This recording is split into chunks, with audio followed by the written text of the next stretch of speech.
ये कहानी एक ऐसे ड्रग नशे के बारे में है जिसको लोग जब भी लेते हैं तो इस ड्रग का असर कुछ लोगों के जिस्म में होता है और कुछ के नहीं, और इस ड्रग को लेकर लोग वैम्पायर्स में बदल जाते हैं। कहानी के शुरू में हम दो दोस्तों को देखते हैं जो गाड़ी में बैठे मजे करते हुए जा रहे थे, जिनमें से लड़का जिसका नाम रॉबिन था वो आंखें बंद करके पहाड़ी रास्ते पर गाड़ी को चला रहा था। शुरू में रॉबिन की दोस्त जिसका नाम मीरता था, उसको सब कुछ बहुत अच्छा लग रहा था, पर रॉबिन जब गाड़ी को और तेज चलाता है तो मीरता अब डरने लगती है। पर तभी मीरता अपने सामने एक ट्रक आता हुआ देखती है और अपने दोस्त को गाड़ी दूसरी साइड पर करने का बोलती है। पर रॉबिन जब बिल्कुल उस ट्रक के पास आ गया था तो अपनी गाड़ी को अचानक से दूसरी साइड पर मोड़ता है। अब ये एक माइन एक कान में आ गए थे। गाड़ी से निकलकर मीरता रॉबिन पर गुस्सा होती है और कहती है कि तुम पागल हो, अभी मैं मरना नहीं चाहती। पर रॉबिन जब मीरता को प्यार से मनाता है तो वो मान जाती है। हमें पता चलता है कि रॉबिन ड्रग्स लेता था,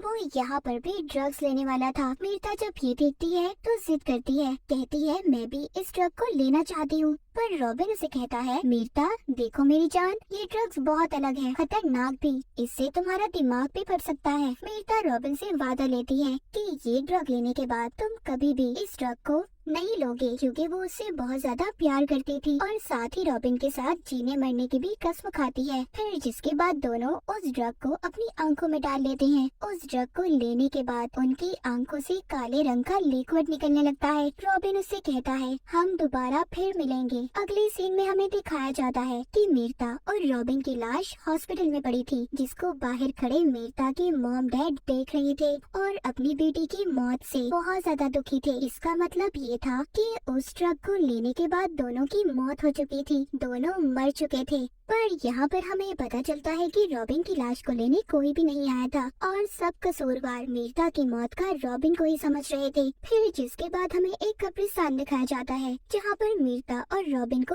दफन किया गया था। उनके साथ ही और भी टीनेजर्स जवान लड़के लड़कियों की कब्रें थी। उनकी मौत भी इसी ड्रग को लेने की वजह से हुई थी। तभी मीरता की कब्र से आवाज आती है और अचानक से वो अपनी कब्र तोड़कर बाहर आ गई थी। थोड़े वक्त के बाद सांस लेने के बाद उसे पता चलता है कि वो दोबारा से जिंदा हुई है। उसकी कब्र के सामने रॉबिन की कब्र भी थी, जिसको देखकर मीरता बहुत रोती है, चीखती है, चिल्लाती है और फिर थोड़ी देर के बाद अपने घर के लिए निकलती है। जब ये रास्ते से जा रही थी तभी ये एक गाड़ी को देखती है जिसमें कुछ दोस्त बैठे थे और मजे कर रहे थे। ये सब देखकर मीरता अपने पास्ट माजी को सोचने लगी थी। तो यहाँ से कहानी हम मीरता की पास्ट की देखते हैं। जब वो कॉलेज में थी एक दिन कुछ लड़के उसे तंग कर रहे थे, तभी उसने पहली मर्तबा कॉलेज में रॉबिन को देखा था। तो उसकी दोस्त से उसे पता चलता है कि रॉबिन पर कॉलेज की सारी लड़कियां फिदा हैं। रात को जब ये अपनी दोस्त के साथ क्लब में जाती है जहाँ पर मीरता की दोस्त पर एक लड़का जानबूझकर शराब को गिरा गया था। जब उसकी दोस्त खुद को साफ करने बाथरूम में जाती है तभी इसकी नजर फिर से रॉबिन पर पड़ती है, जिसको देखकर मीरता मुस्कुराने लगी थी। रॉबिन भी उसके पास आ रहा था,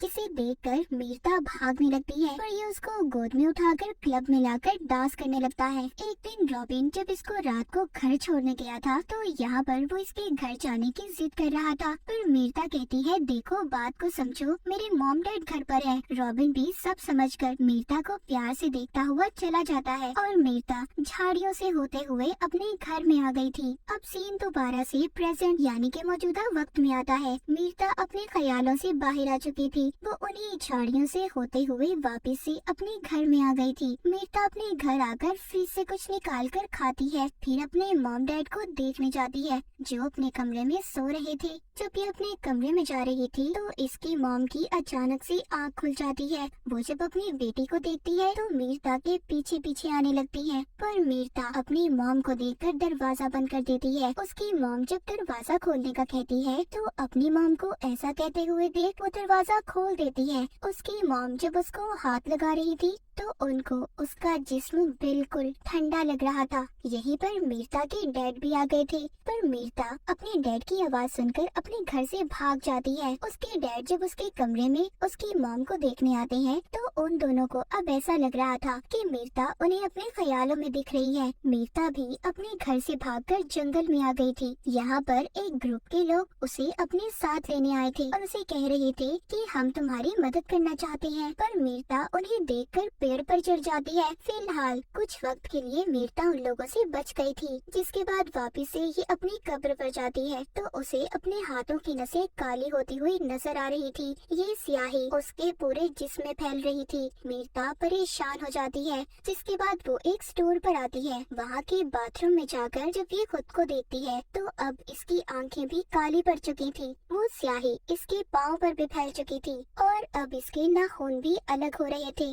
जब ये स्टोर से बाहर आती है तो एक क्लब में चली गई थी, जहाँ पर इसको एक इंजीनियर मिलता है जो इसके साथ घुलने मिलने की कोशिश कर रहा था। यहीं पर क्लब में ये रॉबिन की दोस्त को भी देखती है। अब ये उससे बचने के लिए ये उस इंजीनियर का सहारा लेकर क्लब से बाहर आ गई थी। उधर दूसरी तरफ मीरता की मॉम जो अपनी बेटी की मौत के सदमे में थी, तभी उनके घर पर एक आदमी आता है जो बताता है कि आपकी बेटी मीरता जिंदा है, वो वापिस आ चुकी है। और मौत से जागने के बाद वापिस से लोग सबसे पहले अपने घर में ही आते हैं। ये आदमी दरअसल उन्हीं लोगों का लीडर था जिनको हमने देखा जो मीरता को जंगल में भी ढूंढ रहे थे। मीरता के डैड उस लीडर से कहते हैं कि प्लीज हमें और परेशानी मत दें, हम आगे ही बहुत ज्यादा परेशान हैं। मेरी बीवी की तबीयत ठीक नहीं है। वो लीडर जाता हुआ मीरता के डैड से कहता है, अभी तो मैं जा रहा हूँ, पर हाँ मेरी बात याद रखिएगा, अगर मीरता वापस घर आई तो इस बार उसे अपनी बेटी समझने की गलती मत करिएगा,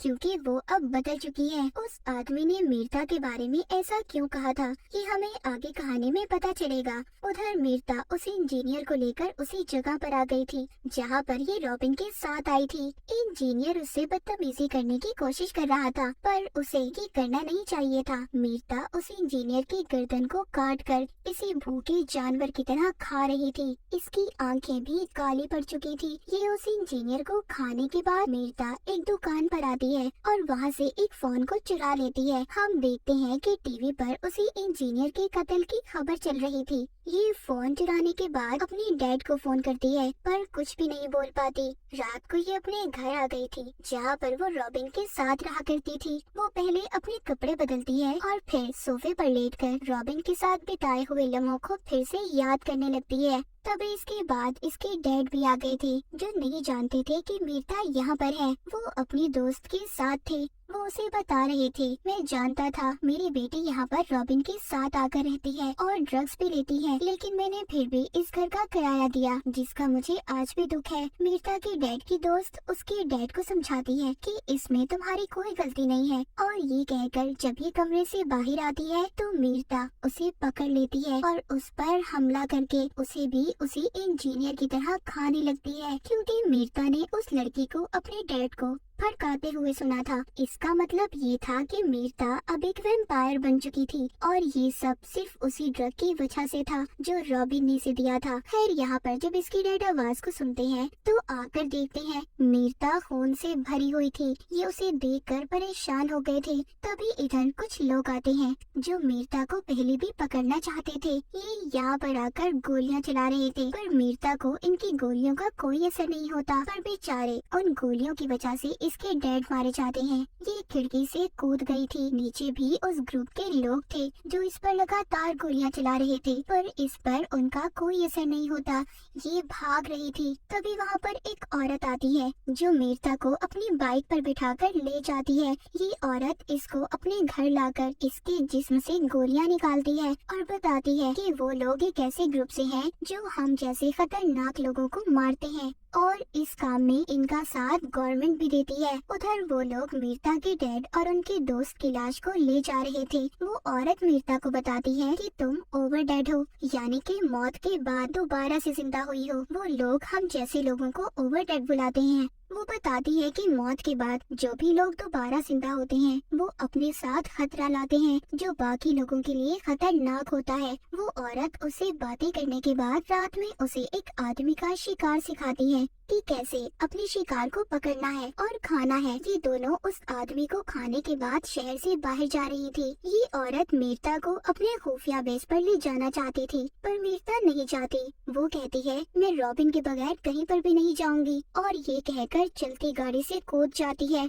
क्योंकि अब उसको मौत का डर भी नहीं था। उसे पता चल चुका था कि वो अब नहीं मर सकती। जिसके बाद ये दोबारा से कब्रिस्तान आती है, जहाँ पर रॉबिन का दोस्त उसकी कब्र पर बैठा रो रहा था। जो वो मीरता को देखता है तो हैरान हो जाता है। ये अब मीरता को अपने घर ले आया था। उसको बताता है कि मुझे रॉबिन ने बताया था कि उसे किसी जानवर ने काट लिया है। अब जब बातों बातों में ये मीरता के साथ डांस कर रहा था तो तभी मीरता की आंखें काली पड़ चुकी थी। वो वैम्पायर में बदल जाती है। जब रॉबिन का दोस्त ये देखता है तो अपना गला काट कर कहता है, मुझे भी वैम्पायर बना दो। पर मीरता तो उल्टा उसकी गर्दन से निकलता हुआ खून पीने लगती है। उधर वो औरत जिसने मीरता को बचाया था जब अपने घर जाती है तो उधर उसी ग्रुप के लोग थे, जिनमें से 2 को तो वो औरत मार देती है। पर उधर इनका लीडर भी था। ये उस औरत को बिजली के झटके देकर अपने साथ ले आए थे। जब मीरता कब्रिस्तान में दोबारा से जाकर रॉबिन की कब्र को देखती है तो उधर कोई भी नहीं था। पर उसके पीछे उसी ग्रुप का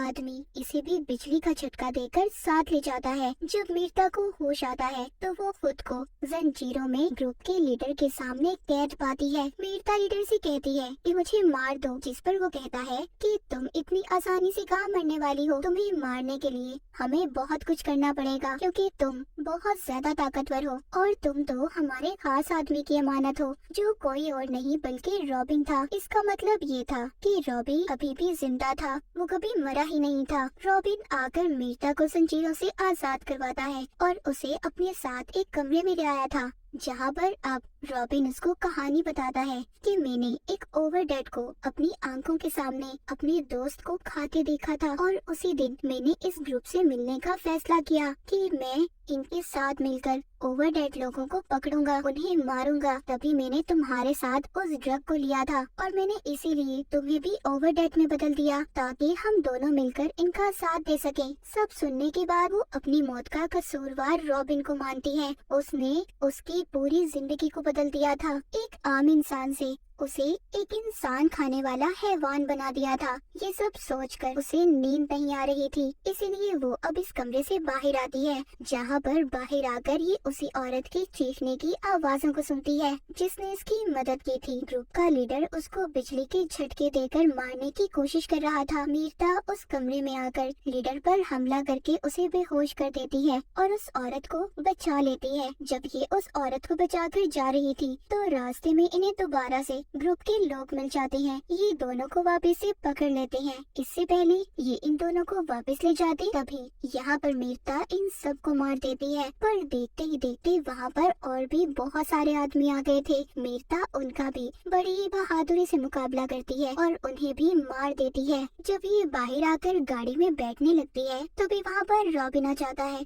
जो कहता है क्या कर रही हो, ये मैंने तुम्हें एक तोहफा दिया है, तुम्हें ऐसा अपने जैसा वैम्पायर बनाकर। मीरता रॉबिन का गला पकड़कर कहती है, तुमने मीरता का खून कर दिया है और मैं अब मीरता नहीं हूँ। वो उसको बिजली का झटका देकर वहाँ से उस औरत को साथ ले जाती है। कहानी के आखिर में हम देखते हैं कि वो औरत मीरता को सिखा रही थी कि कैसे उसे अपने शिकार को पकड़ना है। मीरता को देखते हैं, जिसे देखकर ऐसा लग रहा था कि अब वो बिल्कुल तैयार है। और इसी के साथ ये कहानी यहीं पर खत्म हो जाती है।